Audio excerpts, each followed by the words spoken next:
look at me. Welcome back to Living Local. In today's Local Artist Spotlight, we welcome Tracy McComic. Most people know Tracy for her metal clay jewelry business, Wired and Sassy. But Wednesday, Tracy is opening her first solo exhibition of visual art at the Central Art Station. And we welcome Tracy to the studio to tell us about this upcoming event and how her art has been a part of a healing journey. Tracy, first of all, thank you so much for being with us today. Thank you, Fernanda. Yeah, so let's get started. You have a big event coming up. I do. Tomorrow evening at Central Art Station downtown from 5 to 7 p.m. I have my first solo art exhibition. That's really exciting. Yeah, so tell me about your art and where your inspiration comes from. My inspiration comes from growing up as a child, some experiences, some traumatic experiences I had. Creativity helped me survive those experiences, and creativity through the years has really given me purpose, and I'm excited about showing how I got to my current position as a local jewelry designer and artist. Definitely. So the necklace you're wearing today, did you make that? I did create that, and that stems from, well, in the show it focuses a lot on my paintings. Artwork. So there's a willow tree that stood behind my house when I was growing up, and that kind of became a metaphoric symbol for me. So throughout the exhibition you can see several metaphoric symbols that represented positive things in my environment. Yeah, so we were seeing some of your pieces there, and I saw there was a lot of colors, you use a lot of bright colors in your paintings. I do. It's very fairy tale like. Again, it started like when I was a child.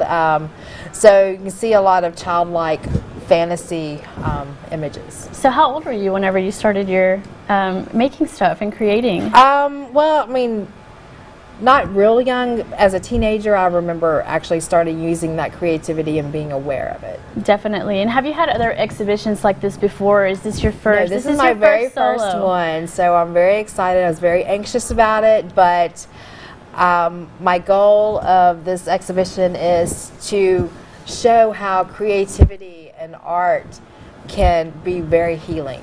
Definitely. And was it difficult to do that? To channel all of that trauma into something really beautiful and really positive? It was, in a lot of ways, it was very natural, but it was a very thoughtful process to decide to share.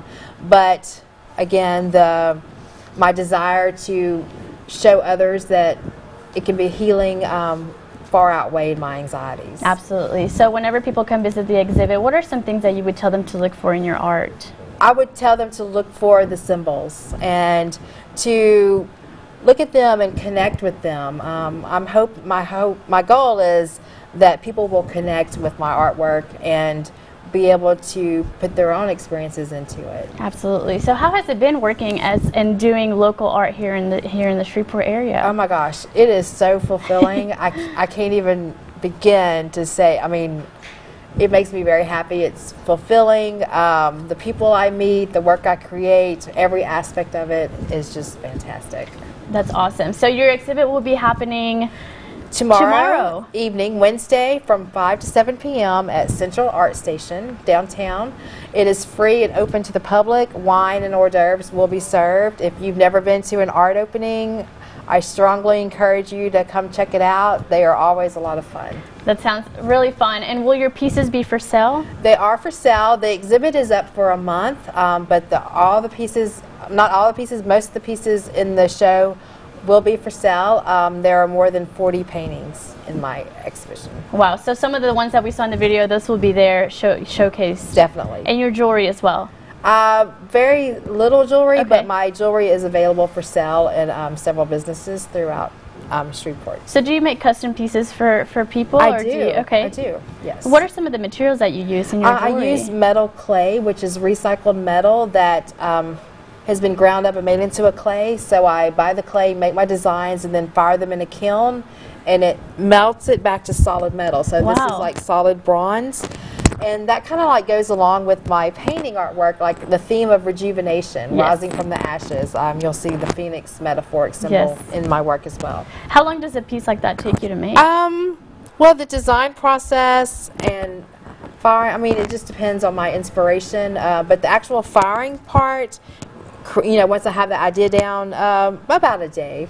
That sounds cool. And then what about your paintings? What medium do you use? Most of them are acrylic paints on paints. canvas. Okay. And how long does that take you? It just depends as well? Again, it's, I'm sure, when you have the creative juices flowing, if you have that inspiration, I see a lot of sunrises sometimes. Yes. Because once I get into that, what they call the flow, I'm there. Absolutely. I'm not an artist, but these paintings are absolutely beautiful, and I definitely want to encourage everyone out there to visit your exhibit and check out some of the beautiful stuff that you've created. Yes, it's called Unearthed, a gem of a journey, so come be part of my journey. Yes, well, thank you so much, Tracy, for being here with us and for being so courageous and sharing your story and finding such a beautiful way to channel hard things that we experience in our life, and hopefully people can see that.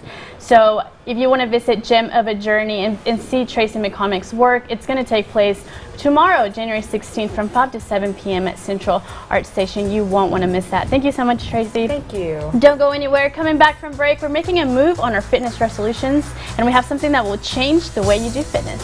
Stay with us.